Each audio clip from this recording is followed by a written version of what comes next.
Hello, मैं विकास कुमार। और हम आज समरूपता से रिलेटेड ही एक थ्योरम आर बता रहे हैं। ध्यान से समझना और सीखने का प्रयास करना। क्या है कि आप लोग भी एक बार खुद से साबित करने का कोशिश कीजिए, ताकि सही से थ्योरम भी याद रहे और उस पे क्वेश्चन हल कर पाएँ। क्योंकि थ्योरम याद रहेंगे तभी क्वेश्चन को पकड़ पाएंगे कि क्या करना है। बाकी साबित करते हैं, ध्यान देना। क्या है, कहता है कि दो समरूप त्रिभुज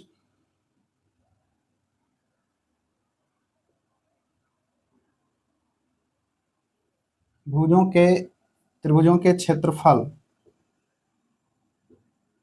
का अनुपात, कहता है उनकी संगत भुजाओं के अनुपात के वर्ग के बराबर होता है।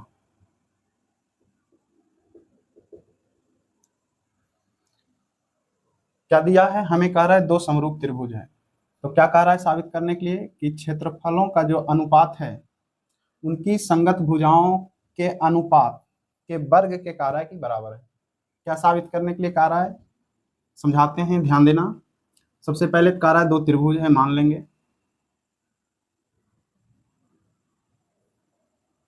ए बी सी। दूसरा त्रिभुज एक मान लेते हैं पी क्यू आर मान। तो दो त्रिभुज क्या माने, माना कि ए बी सी तथा पी क्यू आर दो त्रिभुज है, जिसमें क्या कह रहा है, या जो, या तो लिख सकते हैं और त्रिभुज ए बी सी कह रहा है समरूप है त्रिभुज पी क्यू आर के। तो क्या साबित करनी है इसमें, तो सिद्ध करना है। कह रहा है कि त्रिभुजों के क्षेत्रफल का अनुपात, अर्थात लिख सकते हैं एरिया ऑफ त्रिभुज ए बी सी बटे एरिया ऑफ त्रिभुज पी क्यू आर का जो अनुपात है वो क्या कहता है कि इनके संगत भुजाओं के अनुपात के वर्ग के बराबर। अर्थात ए बी बटे पी क्यू के वर्ग या बी सी बटे क्यू आर का वर्ग या तो ए सी बटे पी आर का वर्ग के कार्य बराबर है। तो लिख सकते हैं ए बी बटे पी क्यू का वर्ग बराबर बी सी बटे क्यू आर का वर्ग या तीसरी भुजा ए सी बटे पी आर का वर्ग। ये कार्य साबित करने के लिए कैसे साबित करेंगे, तो ध्यान देना। सबसे पहले इसमें एक रचना करना पड़ेगा। रचना क्या करेंगे, क्योंकि क्षेत्रफल कह रहा है तो क्षेत्रफल तो हम शीर्षलंब और आधार से ही निकालते हैं क्षेत्रफल। तो इसमें रचना मान लो क्या है, ए से हम ए बी पर अगर लंब डालें क्या ए एम मान लेते हैं, ए एम लंब बी सी, और इसमें भी लंब मान लेते हैं कुछ एन मान लेते हैं। तो रचना में क्या किए कि ए एम लंब बी सी तथा पी एन लंब क्यू आर, ये रचना लिए। तो प्रमाण दो, क्या प्रमाण देंगे साबित करने के लिए। तो सबसे पहले हमें क्षेत्रफल क्या जानते हैं किसी त्रिभुज का, अगर आधार और संगत शीर्षलंब दिया है तो क्या जानते हैं, त्रिभुज का क्षेत्रफल लिख सकते हैं। त्रिभुज का, चूंकि हम जानते हैं त्रिभुज का क्षेत्रफल क्या होता है 1/2 आधार गुने संगत शीर्षलंब, जिसपे जो आधार है उस पर अगर लंब है तो उस लंब की लंबाई यानी ऊंचाई कह सकता है, शीर्षलंब भी कह सकता है या ऊंचाई। तो हमें इस दोनों का अनुपात कह रहा है निकालने के लिए। इस दोनों का अनुपात जो कह रहा है इनकी संगत भुजाओं के वर्ग के बराबर। तो लिख लेंगे दोनों का अनुपात, एरिया ऑफ त्रिभुज ए बी सी बटे एरिया ऑफ त्रिभुज पी क्यू आर। क्या अनुपात हो जाएंगे, क्या होता है क्षेत्रफल 1/2। इस त्रिभुज का क्षेत्रफल आधार क्या है बी सी गुने ऊंचाई क्या है ए एम। बटे पी क्यू आर का क्या है, ऊंचाई और शीर्षलंब तो लिख लेंगे 1/2, आधार क्यू आर है और ऊंचाई पी एन है। 1/2 कट जाएंगे, क्या बचेगा, area of A B C बटे एरिया ऑफ त्रिभुज पी क्यू आर। क्या बचा, बी सी बटे बी सी इंटू कह सकते हैं ए बी ए एम और क्या माने हैं, क्यू आर इंटू उसमें एन माने थे तो हो जाएगा पी एन। इक्वेशन 1 मान लो इसको।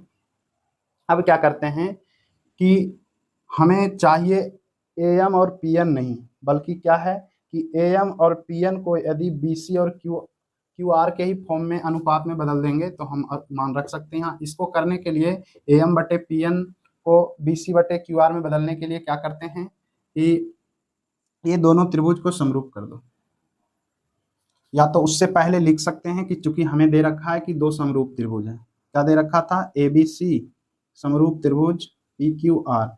अगर समरूप है तो क्या जानते हैं, अगर दो त्रिभुज समरूप है तो क्या जानते हैं कि उसकी संगत भुजाओं का अनुपात एक ही हो और संगत कोण बराबर हो।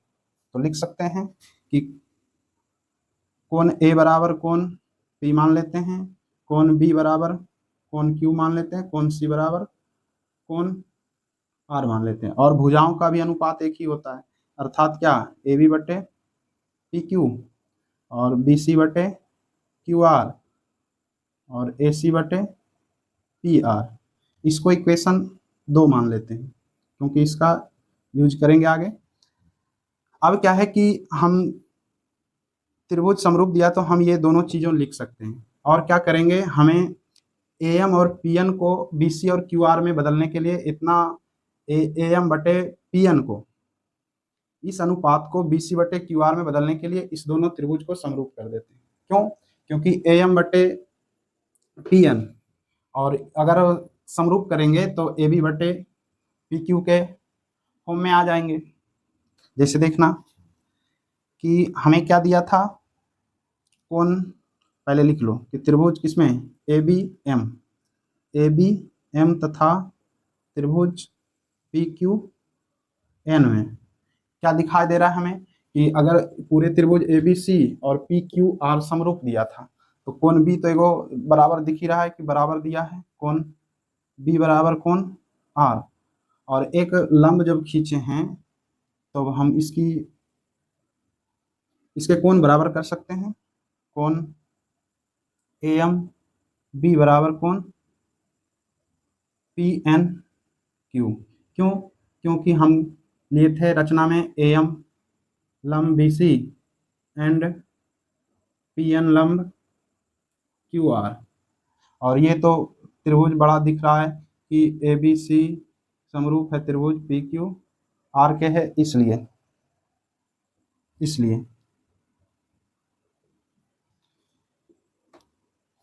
तो क्या कह सकते हैं, ए समरूपता से क्या हो जाएंगे, त्रिभुज ए बी सी नहीं, ए बी एम समरूप त्रिभुज पी क्यू एन। समरूप हो गया तो संगत भुजाएं एक ही अनुपात कह सकते हैं, ए बी बटे पी क्यू बराबर ए एम बटे, क्योंकि 90 डिग्री के सामने ए बी है, इसमें 90 डिग्री के सामने पी क्यू है, तो ए बी बटे पी क्यू, और बी के सामने क्या है ए एम, क्यू के सामने क्या है पी एन, तो संगत भुजाओं का अनुपात ले सकते हैं बराबर कि ए एम बटे पी एन। अब क्या है, इसको 3 मान लेते हैं इक्वेशन। बताओ इक्वेशन 2 और 3 से क्या कह सकते हैं, ए बी बटे पी क्यू बराबर बी सी बटे क्यू आर, ए सी बटे पी आर है। यहाँ ए बी बटे पी क्यू बराबर क्या है, ए एम बटे पी एन, तो ए बी बराबर ये हो रहा है तो आपस में चारों बराबर हो जाएंगे, ए बी बटे पी क्यू, बी सी बटे क्यू आर और ए सी बटे पी आर बराबर क्या हो जाएगा, ए एम बटे पी एन। तो लिख सकते हैं समीकरण 1 तथा 1 नहीं 2 और 3 माने इसको, 2 तथा 3 से क्या है, त्रिभुज नहीं होंगे, सभी अनुपात बराबर हो जाएगा, अर्थात कह सकते हैं ए बी बटे पी क्यू बराबर बी सी बटे क्यू आर बराबर AC बटे PR। और तीसरा क्या है AM, चौथा AM बटे PN। सब बराबर हो गया। और यदि जो हम क्या करते हैं AM के बराबर हम कोई भी मान रख लेते हैं, कोई क्या AM बटे PN बराबर क्या, सब बराबर आपस में BC बटे QR भी हो जाएगा। तो समीकरण एक में कहेंगे, समीकरण एक में क्या है, एक समीकरण एक में कहेंगे कि AM बटे PN बराबर BC बटे QR रखने पर, रखेंगे तो क्या हो जाएगा, एरिया ऑफ त्रिभुज ABC बटे एरिया ऑफ त्रिभुज PQR बराबर क्या है, BC बटे BC इंटू क्या है, AM बटे PN,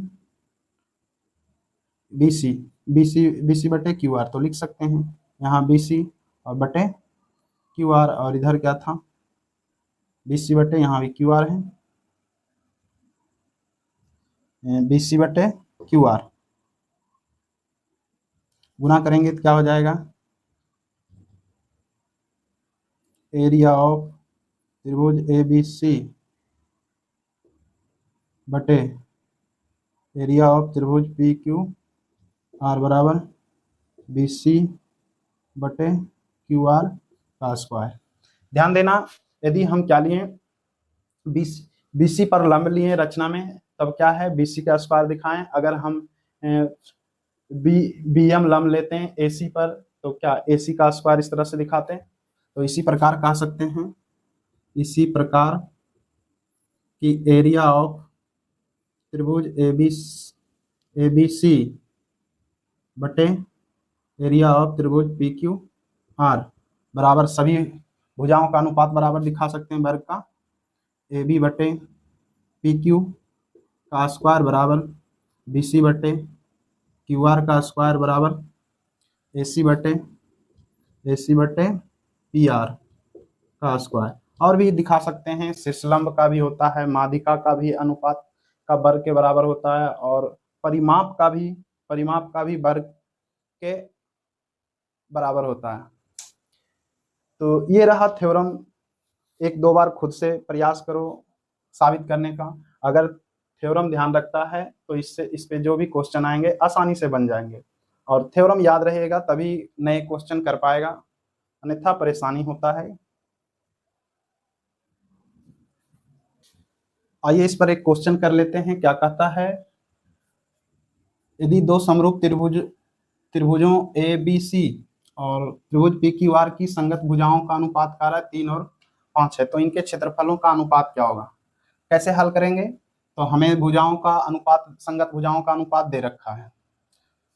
तो क्या कहता है प्रमेय, कहेंगे प्रमेय के अनुसार, प्रमेय क्या कहता है कि त्रिभुजों का क्षेत्रफल, त्रिभुजों के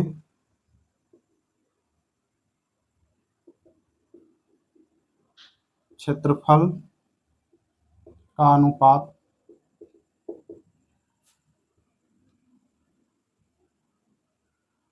भुजाओं के अनुपात के वर्ग के बराबर होता है।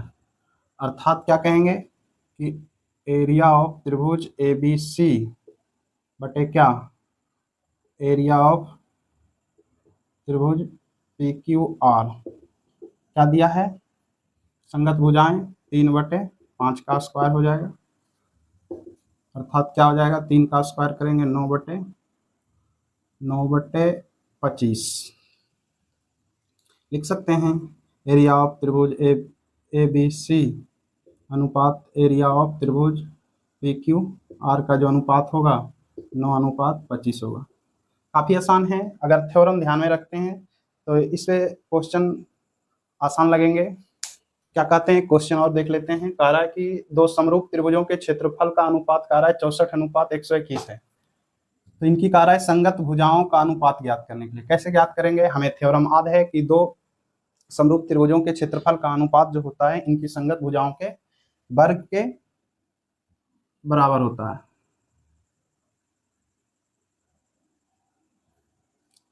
लिख लेंगे।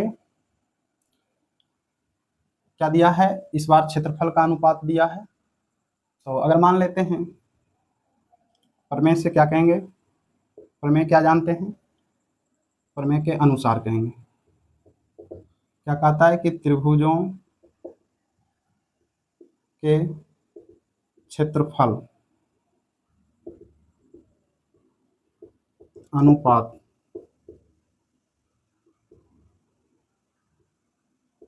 भुजाओं के अनुपात के वर्ग के बराबर होता है।